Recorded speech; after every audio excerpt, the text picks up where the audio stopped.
Энергияның жаңартылған көздерін қолдану, тың технологияларды енгізу, инфрақұрылымды жаңғырту бағытында жобаларды жүзеге асырса, Шығыс Қазақстан облысының жасыл экономикаға көшуге мүмкіндігі мол. Өйткені аймақ табиғи ресурстарға өте бай. Бұл жөнінде Қоршаған ортаны қорғау министрі Нұрлан Қаппаров мәлімдеді. Көкпекті және Күршім аудандарына ат басын бұрған министр алдымен Самар ауылындағы балық өңдеу зауытының жұмысымен танысты. Бұдан кейін су шаруашылығы нысандарының жағдайын тексерді. Бүгінде облыстағы гидронысандардың дені жөндеуден өткен. Енді арықтар жөнделсе, суармалы егістік алқаптарының көлемі де көбейеді. Мамандар министрден осы шаруаларға қажетті қаражат бөлу мәселесін шешуді сұрады. Жобалық сметалық құжаты қазір бізде дайын тұр. Сол жобалық сметалық құжатты енді ары қарай соны ескірмеу үшін, бұл 1-2 жылдан кейін ескіріп қалған екен, қайтадан жасауға тура келеді.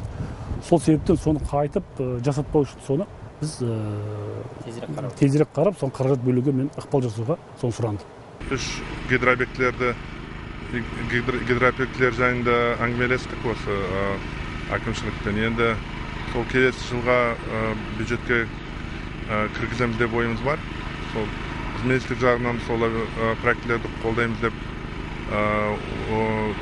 деп сондай ойымыз бар.